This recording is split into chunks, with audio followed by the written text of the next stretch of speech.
नमस्कार दोस्तों, कैसे हैं आप लोग? आज मैं डिस्कशन करने वाला हूँ इंडिया के सबसे बड़े पॉपुलर बैंक के बारे में। इंडिया के सबसे बड़े प्राइवेट बैंक के बारे में भी आज चर्चा करूँगा।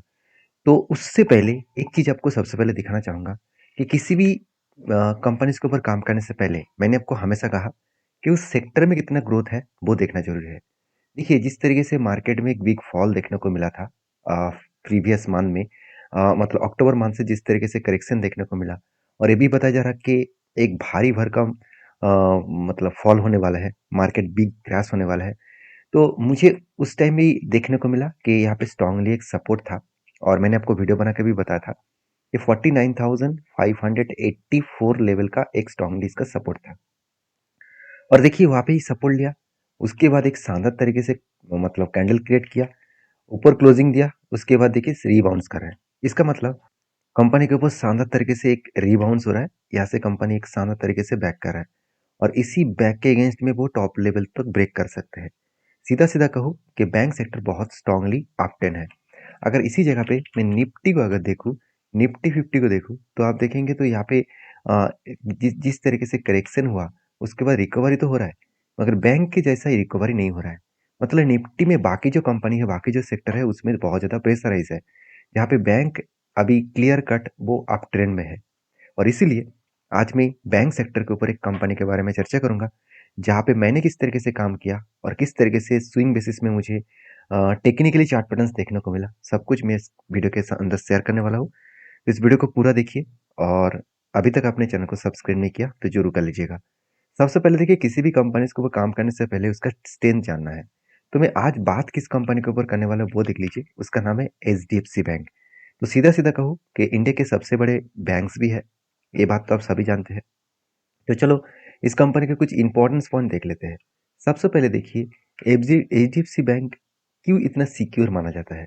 क्योंकि इसके पीछे मेनली जो रीज़न है, इसका लोन देने का काम। देखिए कंपनी हर हर बैंक का काम होता है लोन देना, मगर इस बैंक में एक स्टेबिलिटी क्या है? इस बैंक जो लोन देते हैं, उनमें से 61% याद रखिएगा 61% मतलब सबसे ज़्यादा परसेंटेज मतलब ज़्यादा परसेंटेज कंपनी क्या लोन देते हैं? Mortgage loan. अभी मॉर्गेज लोन होता क्या है? बहुत सारे लोगों को पता नहीं, मैं एक बार बता देता हूँ। एक एग्जांपल के माध्यम से बता रहा हूँ। मान के चलिए आप बैंक से 5 लाख रुपया लोन लेना चाहते हैं, तो सीधा-सीधा बैंक आपको लोन नहीं देंगे। इसके लिए आपको कोई भी एसेट गिरवी रखना होगा, जिसका कीमत 5 लाख से ज़्यादा है। मान के चलिए आपका घर का कागज़ात है, आपका कोई प्रॉपर्टी है, आपका ज्वेलरी है, आपका एसेट है, आपका शेयर है, इतने सारे प्रोडक्ट्स अगर 5 लाख से ज़्यादा है, तो उसको गिरवी रखिए, उसके अगेंस्ट में आपको लोन देगा। कल जाकर मान के चलिए आपने पैसा डुबा भी दिया, लोन वापस नहीं किया, तो उस मतलब प्रॉपर्टीज़ और ज्वेलरी को जो आपने मतलब गिरवी रखकर पैसा लिया है तो वो क्या कर देंगे बेच कर वो पैसा निकाल लेंगे। तो इसीलिए बैंक बहुत स्ट्रांगली स्टेबल है। ये बात तो पॉजिटिव है। बाकी पीएल के ऊपर 15% या एलटीएम के ऊपर 11% इस तरीके से बाकी जो मतलब लोन्स है उसका परसेंटेज थोड़ा सा कम है। तो मेनली जिस परसेंटेज ज़्यादा है उसी का जरूरत ज़्यादा था। और इस बैंक का खासियत यही है कि कंपनी सिर्फ एक ही जगह पे नहीं है। कंपनी देखिए metro urban semi urban rural हर जगह पे कंपनी खुद को फैला चुके हैं। ऐसे नहीं कि हर कंपनी सिर्फ मेट्रो एरिया में है, रूरल एरिया में नहीं है। बहुत सारे कंपनीज होते हैं, बहुत सारे बैंक्स होते हैं जहाँ पे रूरल एरिया में है, मेट्रोपॉलिटन एरिया में नहीं है। तो उस कंपनी के ऊपर दिक्कत आते हैं। यहाँ पे हर जगह से कंपनी वो कस्टमर को एक्वायर कर रहा है, चाहे वो मतलब मेट्रो एरिया हो, अर्बन एरिया हो, सेमी अर्बन हो और रूरल एरिया हो।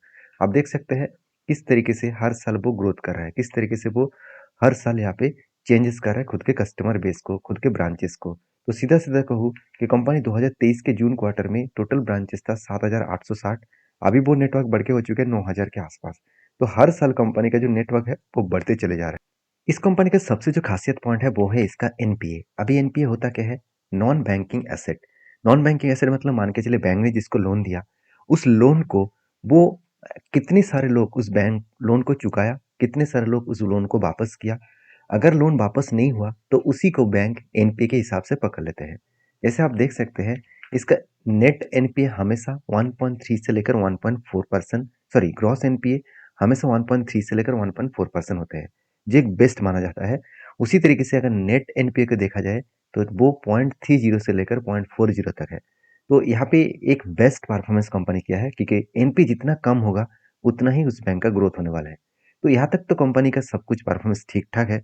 मगर दिक्कत वाला बात कुछ ऐसा है कि कंपनीज़ के ऊपर देखिए जो रिटेल और होलसेल बैंकिंग है, उसमें से रिटेल बैंकिंग यहाँ पे बढ़ रहा है और होलसेल जो बैंकिंग है उसमें थोड़ा-सा 1% घटता हुआ देखने को मिले। तो दिक्कत वाला बात कहाँ पे है? दिक्कत वाला बात है कंपनी का कासा रेशियो में। अभी कासा रेशियो क्या है? एक आर्टिकल के माध्यम से मुझे जानने को मौका मिला कि इंडिया में आज देखा है तो लोग बैंक में जो सेविंग अकाउंट में पैसा रखते हैं, वहाँ पे परसेंटेज ऑफ सेविंग बहुत कम हो चुके हैं, बहुत कम। लोग अभी अलग-अलग जगह पे इन्वेस्ट कर रहे हैं, बहुत ज़्यादा खर्चा भी कर रहे हैं, लोग सेविंग बहुत कम कर रहे हैं। और सेविंग जितना कम होगा, उतना ही बैंक के लिए दिक्कत होगा। क्यों? मैं आपको एक एग्ज़ाम्पल के माध्यम से समझाता हूँ। सबसे पहले मान लीजिए यहाँ पे कासा रेशियो जो है, कासा रेशियो का मतलब है करंट अकाउंट और सेविंग अकाउंट। अभी करंट अकाउंट और सेविंग अकाउंट के हिसाब से बता दूं कि करंट अकाउंट में तो कोई जो पैसा आप करंट अकाउंट में बैंक में रखते हैं, उस पैसा का कोई इंटरेस्ट आपको देना नहीं पड़ता है। उल्टा बैंक आपसे चार्जेस लेते हैं और सेविंग सेविंग अकाउंट में जो पैसा आप रखते हैं बैंक में, उनमें से मिनिमम आपको इंटरेस्ट देना पड़ता है। मतलब सबसे कम पैसे में आपको मतलब बैंक आपके पास से पैसा लेकर कम इंटरेस्ट के माध्यम से वो आपको पैसा वापस कर रहा है। तो यहाँ पे सीधा-सीधा फ़ायदा कंपनी को मिल रहा है। मान के चलिए बैंक को 3% आपको पैसा लौटाना है एज़ ए इंटरेस्ट के हिसाब से और जो पैसा बैंक के पास आपने रखा, वही पैसा वो दूसरों को लोन देकर 10 से 12% का इंटरेस्ट लेते हैं। तो सीधा-सीधा यहाँ पे अच्छा खासा अर्निंग कंपनी को हो जाता है।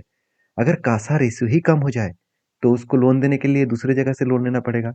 बॉन्ड इश्यू करना होगा, कॉर्पोरेट लोन लेना होगा, उसको आरबीआई से लोन लेना होगा, तब उसका इंटरेस्ट ज़्यादा आ जाएगा। तब उसका इंटरेस्ट ज़्यादा आने का मतलब है, उसका प्रॉफिटेबल मार्जिन कम हो जाएगा। और यही दिक्कत यहाँ पे देखने को मिला, आप खुद ही देख सकते हैं, 42% था 2023 के जून क्वार्टर में। वो 2023 से लेकर 2024 के जून क्वार्टर तक वो 42 से सीधा-सीधा 36 आ चुके हैं और इस बार तो और भी कम हो गया 35 हो चुके हैं। मतलब परसेंटेज ऑफ कासा रेशियो धीरे-धीरे करके कम होता चला जा रहा है। मतलब लोग डिपॉजिट बहुत कम कर रहा है इस बैंक के अंदर। तो ये कंपनी के लिए एक दिक्कत वाला पॉइंट्स है। तो इस पॉइंट को आपको इग्नोर नहीं करना है। ये बहुत इंपॉर्टेंट पॉइंट है। यही पॉइंट्स के कारण बैंक का हालत आपको बता मतलब पहचानने में कोई भी दिक्कत नहीं होगा। तो अभी चलो कंपनी का फंडामेंटल्स भी देख लेते हैं। जैसे कंपनी के ऊपर मैं बहुत पहले से ही वीडियो बना के आपको बार-बार एक ही चीज़ बता रहा था कि कंपनी का जो वैल्यूएशन है, वो कोविड के लेवल से भी नीचे चल रहा था। कोविड के टाइम में इसका पी रेशियो था 16 के आसपास और यहाँ पे पी रेशियो हो गया था 15.7। अभी करंटली कंपनी का 20 पी रेशियो है। अभी तो मुझे लग रहा है सिर्फ शुरुआत है। अगर पीक लेवल तो पी रेशियो देखूँ, अगर 30 तक भी पी रेशियो देखूँ, तो अभी भी 10% पी रेशियो ऊपर जाना बाकी है। अगर यही पी रेशियो के एवरेज के हिसाब से देखूँ तो ठीक-ठाक है। अगर इंडस्ट्रीज़ के हिसाब से देखूँ तो यहाँ पे थोड़ा-सा डबल हो चुके हैं। कोई बात नहीं, अभी तो सिर्फ ट्रेंडिंग शुरू हुआ है। अभी देखिए आरओसी कितना भी खराब हो, चल जाएगा। आरओई अच्छा होना चाहिए। आरओई देखा है तो 17% के आसपास है, मतलब बेस्ट है। उसी तरीके से अगर मैं कंपनीज़ के ऊपर डेब्ट को देखूँ, कर्ज़े को देखूँ, क्या सचमुच कंपनी हर साल कर्ज़े को बढ़ा रहा है? अगर वो भी देखा जाए, तो आप यहाँ पे देख सकते हैं कंपनी के बैलेंस शीट में कि कंपनी इस बार हाईएस्टली कर्जा लिया। ऑलमोस्ट 10 लाख करोड़ का ज़्यादा कर्जा इस बार लिया। 10 लाख करोड़ कोई छोटा-मोटा अमाउंट तो है नहीं। तो इतना ज़्यादा कर्जा लिया मतलब कंपनी कितना ज़्यादा अच्छा काम कर रहा है, कितना ज़्यादा पैसे का रिक्वायरमेंट है। खुद के पैसे का रिक्वायरमेंट है तो इसीलिए वो पैसा उठा रहा है। अगर लोन ज़्यादा देना है तो मुझे ज़्यादा पैसे का ज़रूरत पड़ेगा। तो इसीलिए बैंक इसी कारण की वजह से ज़्यादा लोन लिया। तो अभी देखिए कंपनी क्वार्टरली किस तरीके से परफॉर्मेंस किया। जो आशा किया जा रहा था कि इस बार भी रिजल्ट अच्छा आएगा, सचमुच अच्छे आए। अच्छा खासा यहाँ पे रेवेन्यूज़ बने और इंटरेस्ट भी कंपनी पेमेंट किया, एक्सपेंस भी किया। सब कुछ मिटाने के बाद कंपनी इस बार हाईएस्टली प्रॉफिट किया, जो आज तक की सबसे हाईएस्ट प्रॉफिट है। तो एक सबसे गुड पॉइंट्स है, एक गुड न्यूज़ है और इसी कारण की वजह से मुझे लगता है कंपनी में एक ट्रेंडिंग आने का चांसेस है। शायद इसीलिए जो लोग सोच रहे थे कि मार्केट गिर रहा है, तो एचडीएफसी बैंक के ऊपर भी गिरावट होगा। गिरावट तो हुआ था, अपॉर्च्युनिटी तो मिला था, तभी मैंने आपको वीडियो बनाकर शेयर किया था और अभी मैं आपको वीडियो बनाकर शेयर इसीलिए कर रहा हूँ क्योंकि आपको वो डेटा पता चले जहाँ पे आपको अच्छी कंपनी सस्ते दामों में मिले। मैं आपको हमेशा बोल के आया हूँ कि मैं कभी भी हाई प्राइस के ऊपर कोई भी बाय नहीं करता हूँ। मैं हमेशा कोई भी टेक्निकली चार्ट पैटर्न्स को यूज़ करके बाय करता हूँ और काम करता हूँ और उसी जगह पे अगर मुझे कोई भी कंपनी सस्ते में मिले तो वो अपॉर्चुनिटी कभी मैं छोड़ता नहीं हूँ। तो देखा जाए तो कंपनी का प्रोमोटर के पास ज़ीरो हो गया होल्डिंग्स क्योंकि बैंक के रूल्स के हिसाब से किसी भी प्रोमोटर के पास होल्डिंग नहीं होना चाहिए। अगर अगर उसके पास होल्डिंग होगा तो वो मिसयूज़ करेंगे। देखिए बहुत सारे सीरीज आ चुके हैं। अभी रिसेंटली एक सीरीज आ चुके हैं इस तरीके से स्टॉक मार्केट स्कैम के ऊपर। वो सीरीज मैंने देखा, बहुत शानदार किया। तब मुझे पता चला कि बैंक के अंदर किस तरीके से घोटाला होता है। देखिए, हम लोग बाहर से तो कुछ जानते नहीं है, तो जब घोटाला बाहर आते हैं तब हम लोगों को पता चलता है। तो बेसिकली जो एफ का डेटा है, वो स्ट्रांगली यहाँ पे एफ ने क्या किया, होल्डिंग को बढ़ा दिया। डीएस का जो डेटा है वो भी सेम टू सेम है। पब्लिक ने कुछ क्वांटिटी को बेचा। तो जब इंस्टीट्यूशन भरोसा रखे हैं, तो हम लोगों को भी उस कंपनी के ऊपर ट्रस्ट बिल होना चाहिए। बाकी सालाना डिटेल्स बात करूँ तो कंपनी की इस बार प्रॉफिट एंड सेल्स का ग्रोथ अलग लेवल में ग्रोथ हुआ। शायद कंपनी इसीलिए इस साल सिर्फ एक साल में 14% का रिटर्न दिया। और मुझे लगता है ये सिर्फ शुरुआत है। अब मैं शुरुआत क्यों बता रहा हूँ, आपको टेक्निकली चार्ट पैटर्न्स में आपको बताने वाला हूँ। तो चलो, सबसे पहले मैं चार्ट देख लेता हूँ। देखिए, चार्ट के अगेंस्ट बात करूँ तो जब इस तरीके से करेक्शन हुआ था, मैंने इस नीचे लेवल में इस कंपनी को एडिंग किया था, तब भी मैंने आपको वीडियो बना के शेयर किया। अगर आप मेरा पुराना सब्सक्राइबर है तो आपको पता है, मैंने आपको तब भी बताया था कि इस लोअर लेवल में मैं काम करूंगा। क्यों करूं? क्योंकि उसके पीछे रीजन भी है। वो रीजन क्या है? मुझे जब डेटा देखने को मिले, मुझे एक स्ट्रांगली यहाँ पे सपोर्ट मिला था। देखिए, कोई भी स्टॉक अगर गिरता रहे, वहां से अगर रिवर्सल हुआ और बिग बाउंस रिवर्सल हुआ, तो उस लेवल को सपोर्ट लेवल कहा जाता है। तो अगर करेक्शन हुआ तो मुझे लग रहा था कि इस लोअर लेवल तक आने वाले हैं। जो लेवल था करीबन 1300 लेवल के आसपास, मगर उससे पहले करेक्शन होना स्टार्ट हो चुके हैं। तो इसीलिए मैंने इस जगह पे ही कुछ डिसीजन लिया था। उसके बाद देखिए, फर्स्ट डिसीजन के बाद वो पॉइंट्स तो टॉप में एग्जिट कर हो चुके हैं। अभी उसके बाद एक पैटर्न्स भी मुझे मिल चुके हैं सेकेंड एंट्री पॉइंट्स के लिए, जो कुछ इस तरीके से कप बने, उसके बाद हैंडल बने। तो इसको कहा जाता है कप विद हैंडल पैटर्न्स। तो जब भी इस तरीके से कोई पैटर्न्स बने, आपको याद रखना है कि आपको ब्रेकआउट एंड ब्रेकआउट कंफर्मेशन चाहिए। तो मुझे यहाँ पे ब्रेकआउट एंड ब्रेकआउट कंफर्मेशन मिल चुके थे। ब्रेकआउट का मतलब क्या है? इस लाइन को ब्रेक करना होगा, उसके ऊपर क्लोजिंग देना होगा, उसको कहा जाता है कंफर्मेशन। तो इसे यहाँ पे मुझे दोनों ही मिल गया था। उसके बाद करेक्शन हो रहा था, तब मुझे कोई टेंशन नहीं लगा, क्योंकि मुझे मुझे पता था कि आज नहीं तो कल तो रिवर्स करेगा। अगर मान ही लेता हूँ नीचे आएगा तो मैं एवरेज जरूर करूंगा। तो उससे पहले रिवर्स कर दिया, और आज देखिए कितना हाई वॉल्यूम। जब इस तरीके से वॉल्यूम्स हुआ, तब मुझे क्लियर हो गया कि यहाँ से वो बाउंस करने के लिए तैयार है। तभी इस कंपनी को कहाँ तक मैं इंतजार करूंगा, इसको मैं 2160 लेवल तक इंतजार करूंगा, क्योंकि ये पैटर्न्स के रूल्स के हिसाब से बना है। मैं कोई आपको यहाँ पे रिकमेंडेशन नहीं कर रहा हूँ कि आप भी जाके इस स्ट्रेटजीज को यूज करें। मैं आपको ये सिखाने का कोशिश कर रहा हूँ कि स्ट्रेटजीज को यूज कैसे किया जाता है, किस तरीके से फंडामेंटली फाइनेंशियली चेकआउट करना पड़ता है। और मैं कॉन्फिडेंटली इस कंपनी के ऊपर ट्रेड इसीलिए लिया, क्योंकि जब मुझे एक कम मिले, उसके अगेंस्ट में मुझे 2 बार नहीं 3 बार हैंडल मिले, 3 से 4 बार हैंडल मिले। तो जब जब हैंडल मिलता है, तो मैं देखता हूँ जो प्रीवियस हैंडल है, अगर उसके ऊपर हैंडल बनता रहे, तो एक मतलब ट्रेंडिंग जो आप है उसका होने का चांसेस बहुत ज़्यादा है। तो इसलिए मैं पॉजिटिव हूँ। बाकी आपके क्या राय है जरूर कमेंट्स करना।